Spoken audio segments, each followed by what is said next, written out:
moment donné, quand la source du problème, elle est émotionnelle, psychologique, on ne peut pas continuer de se focaliser et de s'acharner à vouloir régler un problème de corps. Pourquoi? Parce qu'on entretient le doute.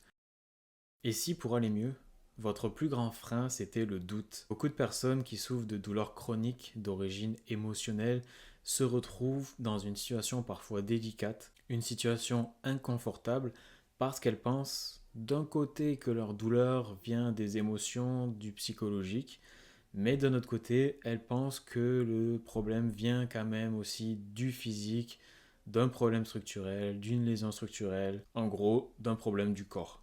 Donc elles ont un petit peu un pied dans chaque monde et elles se disent, je pense que mon problème est émotionnel ou est psychologique, vient du stress, mais si jamais il y avait un problème dans mon corps, et cette position qui apparaît être comme étant prudente, et c'est le cas, parce que première chose à faire en cas de douleur, en cas de problème de santé, de choses qui se manifestent, c'est toujours d'aller voir un médecin, d'aller faire le nécessaire pour qu'on vous dise si oui ou non il y a quelque chose que la médecine peut faire pour vous aider. C'est évident. Mais le problème, c'est que parfois, au fil des années, le problème, la douleur chronique est toujours là.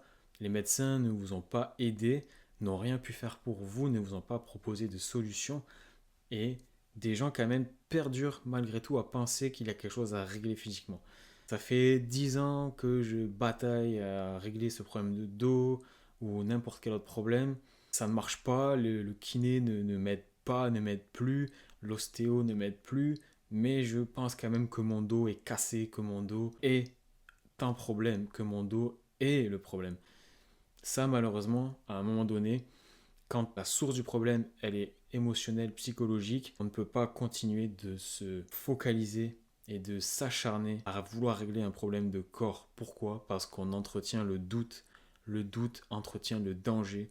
Le danger est une menace que le cerveau perçoit. Et le cerveau, quand il perçoit du danger, malheureusement, il va générer des symptômes.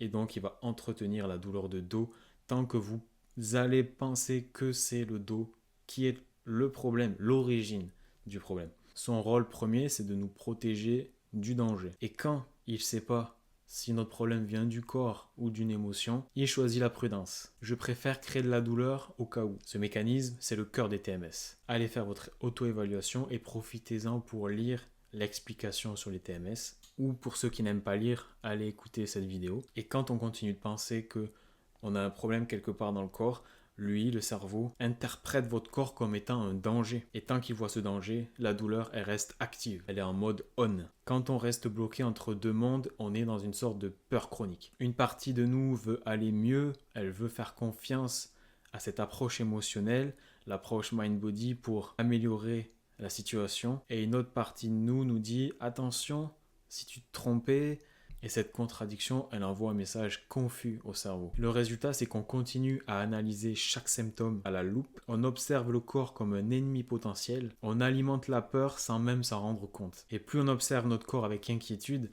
logiquement, plus on va l'observer comme étant un danger. Et là, je ressors mon fameux cercle vicieux, peur, douleur, et on n'en finit plus. Il arrive un moment où il faut prendre une décision. On est responsable de notre santé. Et quand on a fait les choses correctement, qu'on allait voir des médecins, qu'on a fait tout ce qu'il fallait pour essayer de régler nos choses, que ça ne fonctionne pas et que les médecins n'ont plus rien à proposer, il faut prendre une décision intérieure, solide. Pas une décision impulsive, parce qu'on ne fait pas n'importe quoi, mais c'est une décision qui est légitime. Parce que le problème, c'est que si on veut courir deux lièvres en même temps, on ne va pas y arriver. Parce qu'un de ces deux lièvres entretient le doute et la peur vis-à-vis de l'état de notre corps. Alors que le corps, lui, va très bien. Parce que si votre douleur, elle est d'origine émotionnelle, ce n'est pas le corps le problème.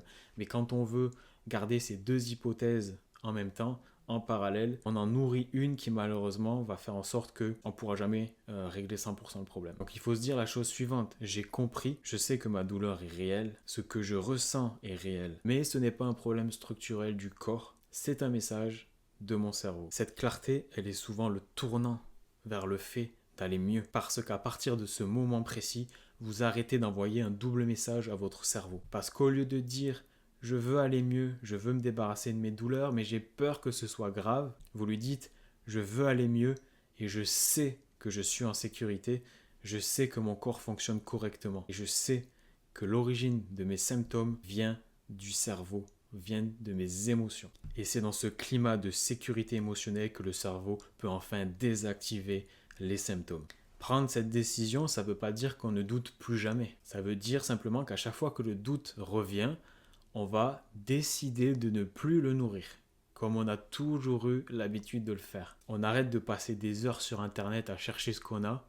On arrête de continuer à chercher d'autres spécialistes alors qu'on a déjà fait le tour du monde. Il faut bien sûr aller voir le corps médical quand on a quelque chose qui se manifeste. À partir du moment où vous avez fait le tour de la question, à moins que vous ayez quelqu'un, un professionnel de santé qui vous oriente vers la piste mind-body, ce que je vous souhaite, malheureusement c'est pas souvent le cas, c'est même quasiment jamais le cas et c'est bien dommage, sinon j'aurais pas besoin de parler de ça. À un moment donné, voilà, il faut établir une nouvelle stratégie et prendre le problème différemment, l'aborder différemment. À la place de tout ça, observez les fluctuations de vos symptômes. S'ils changent d'endroit, d'intensité selon le stress de votre vie, les événements de votre vie actuelle, c'est la preuve qu'ils sont peut-être liés à l'émotionnel. Apprenez à calmer votre système nerveux, de la bienveillance envers vous-même, une bonne respiration, des mouvements doux et vous allez apprendre à cultiver la confiance petit à petit, jour après jour.